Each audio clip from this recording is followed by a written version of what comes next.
हम अपनी जान के दुश्मन को भी अपनी जान कहते हैं कि हम अपनी जान के दुश्मन को भी अपनी जान कहते हैं। मोहब्बत की इसी मिट्टी को हिंदुस्तान कहते हैं।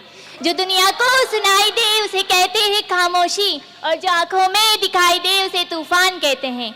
मैं कक्षा बीकॉम फर्स्ट ईयर की लड़की हूँ।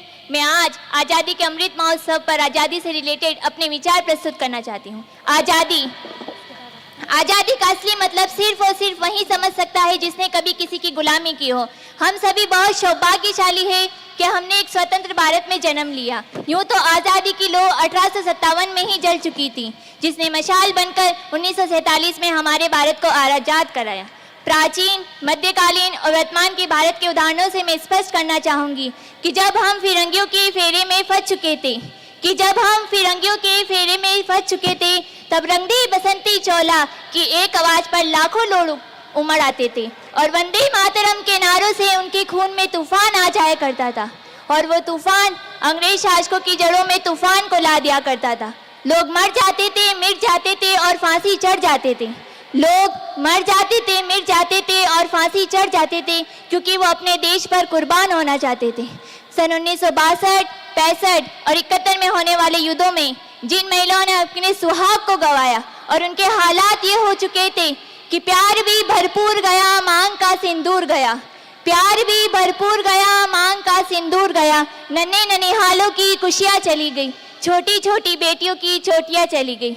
ऐसा एक विस्फोट हुआ कि पता चला ही नहीं जिसमें कि एक एक बोटियाँ चली गई। आपके घर का तो एक आदमी गया है साहब, परंतु मेरे घर की तो रोटियां चली गईं।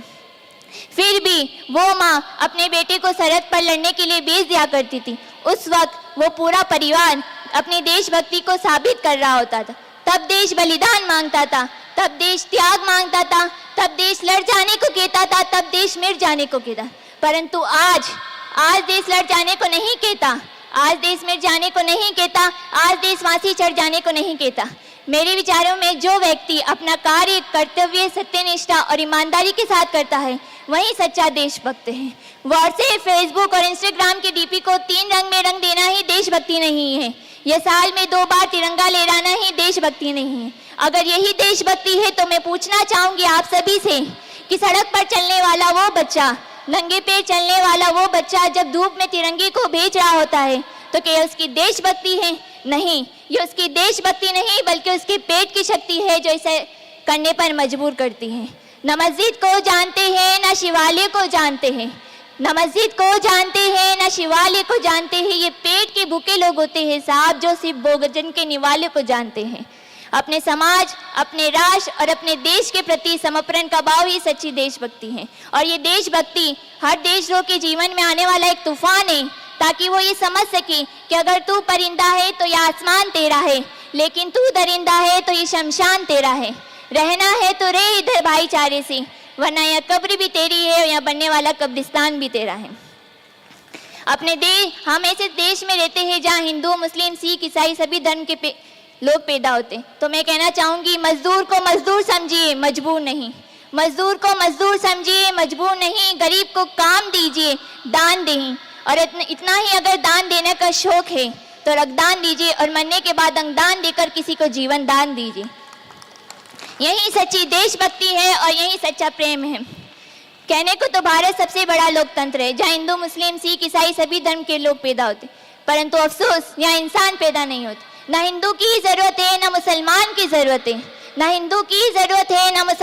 जरूरत है, राष्ट्र निर्माण के लिए केवल अच्छे इंसान की जरूरत है। हम ऐसे समाज में रहते हैं जहाँ नालंदा तथा तक्षशिला जैसे विश्वविद्यालय देखकर भारत ने विश्व में विश्वविद्यालय की नींव कायम की, परंतु आज एक भी विश्वविद्यालय का नाम उस लिस्ट में नहीं आता। हमारा राष्ट्र निर्माण जब संभव होगा जब हम, तुम, आप सब अपने राष्ट्र को सहयोग करेंगे। हमारा राष्ट्र निर्माण जब संभव होगा जब स्वच्छ भारत और स्वच्छ अभियान को केवल भारत सरकार ही नहीं बल्कि राह पर चलने वाला आम नागरिक दिल से अपनाएगा। हमारा राष्ट्र निर्माण जब संभव होगा जब औरत को काम के लिए नहीं बल्कि ज्ञान अर्जन के लिए बाहर भेजा जाएगा। हमारा राष्ट्र निर्माण जब संभव होगा जब हर एक घर से बच्चा ज्ञान अर्जन के लिए विद्यालय जा पाएगा। सल्यूट करना चाहूंगी मैं सरहद पर खड़े हर उस सिपाही को, हर उस इंसान को, हर उस किसान को, जिसके बिना हम राष्ट्र निर्माण की कल्पना भी नहीं कर सकते। और आज मैं इस मंच पर भारत की बेटी पूरी जिम्मेदारी के साथ ये कहती हूँ कि हमारा राष्ट्र निर्माण हम, तुम, आप सभी के आपस के कारण ही, सहयोग के कारण ही संभव होगा। हमारे देश की जिम्मेदारी नहीं है कि वो हमें आगे लेके जाए, हमारे देश की जिम्मेदारी नहीं है कि वो हमें आगे लेके जाए, बल्कि हमारी जिम्मेदारी है अपने देश, अपने राष्ट्र, अपने चमन को आगे लेके जाने की। खूब बहती है अमन की गंगा, बहने दो। खूब बहती है अमन की गंगा, अब बहने दो। मत फैलाओ देश में दंगा, अब रहने दो। लाल हरे रंग में मत बांटो हमको, मेरे छत पर तो एक तिरंगा, अब रहने दो। इस स्पीच को खत्म करते हुए कहना चाहूंगी कि ना पूछो जमाने को कि क्या हमारी कहानी है, ना पूछो जमाने को कि क्या हमारी कहानी है। हम सभी की पहचान तो सिर्फ इतनी सी है कि हम सब हिंदुस्तानी हैं। जय हिंद।